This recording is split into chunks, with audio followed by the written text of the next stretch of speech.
Hey guys, Patty here, lead assistant trainer for the Yoga Goddess Academy.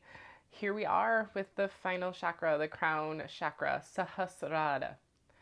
I think Crystal left me with the hardest chakra to teach, not in the sense that we're going to be doing any crazy inversions or arm balances, but in the sense that this is a very slow, very intentional, very quiet and meditative practice that we'll be doing for the crown chakra. So, whereas all of the other chakras are all about connecting to yourself and finding something within you, whether it's feeling grounded, finding your creativity, finding your voice, tuning into your intuition, that gut feeling. This chakra is all about connecting to everything outside of you, communicating and interacting with the universe.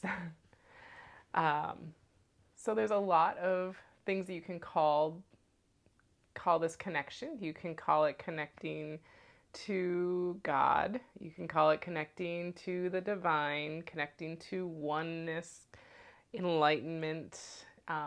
If those are kind of too far on the spectrum of language for your class, you can just call it connecting to grace or connecting to love.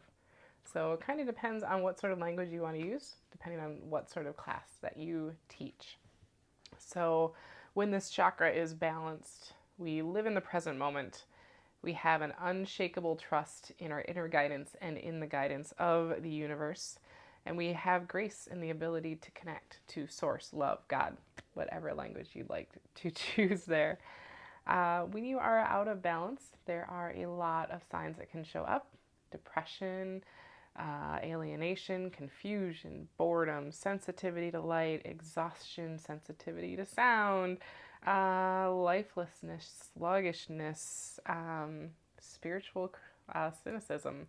And then there's also the other end of the spectrum too, where you can be very agitated and reactive and aggressive and almost have that like living in your head sort of attachment. So a lot of different imbalances for the mere fact that we need to have every other chakra lined up in balance before you can even work on the crown chakra. So there's a lot of different theme options that you can use, and again, depending on the type of language you want to use, pick and choose your theme. It could be connecting to source or enlightenment, finding peace, finding grace, honoring your self-worth, or you could even just do like a stop and notice class. Do a little bit of a flow, stop, notice what's going on around you, what you hear, what you see, what you feel. Just a couple of different options. A lot of affirmations too. Again, they'll all be listed in the app down below in the class planning section. I am connected to the universe. I am at peace. I am divinely supported. I trust my intuition. I trust the universe. Just a few options. The mudra that I bring in for the take and teach and in the personal practice is the Gyan mudra. Very, very simple because there are a lot of very complex mudras that you can also do with the crown chakra, but I thought it was important to just keep it simple just so we can really focus on tuning in to the chakra. So it's just take your thumb, take the pad of your pointer finger, other three fingers point up, and then you can rest your palms up in your lap, have them up in the sky, whatever works within the pose where we're putting in the mudra in for it. Basically what this mudra is doing, it is your supreme consciousness joining with your individual consciousness, brings the two together, kind of gets rid of the ego and allows you to merge with the universe. Pretty cool, huh? There is no mantra. Silence. That is the sound of this chakra. I have seen some people who put in an om for the crown chakra. You're more than welcome to do that. I will not be for the class. I think silence and really tuning inward so that we can eventually tune outward is the most important. The pranayama that I do is one that I learned from Crystal and then learned a little bit more from Dr. Joe Dispenza. In the class planning, I refer to it as like an upward movement breath, upward energy breath. And there are a lot of different ways to teach it.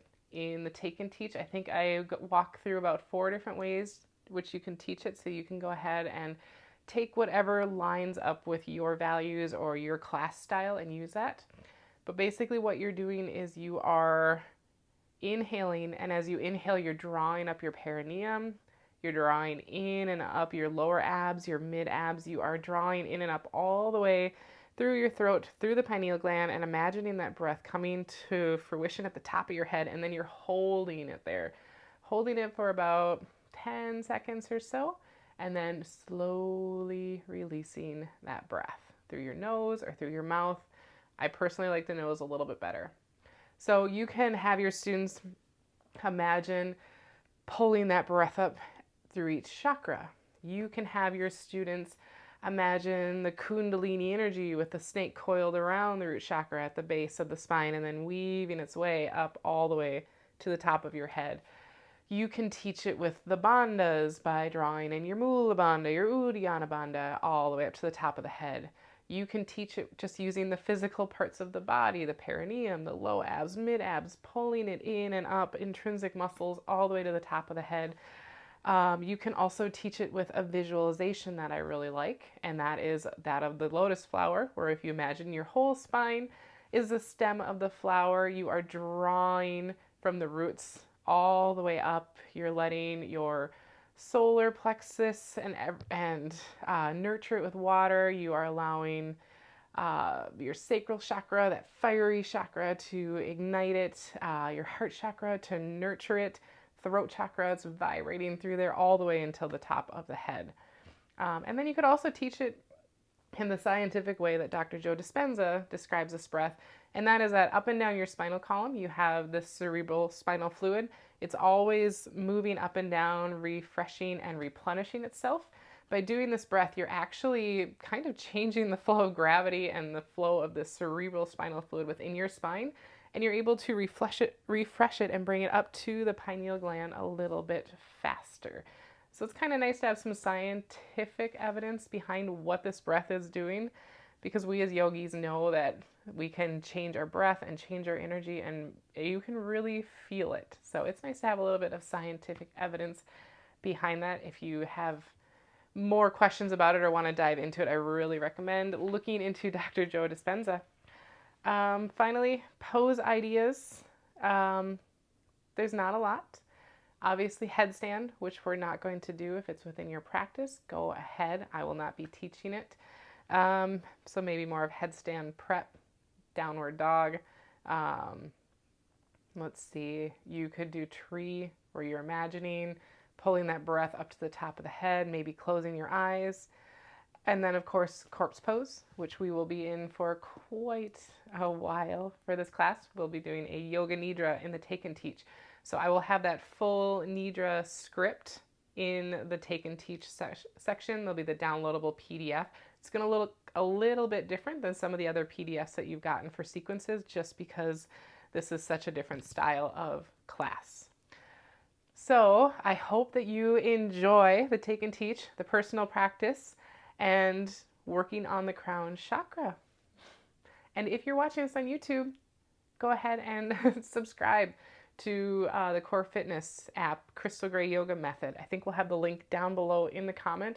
There you will find the 2 actual sequences that I am teaching, the long 60-minute Take and Teach that shows you and walks you through and allows you to practice along with the crown chakra sequence, and then about 20-minute personal practice that you can kind of take throughout the week just to sort of keep your head wrapped around the idea of the crown chakra.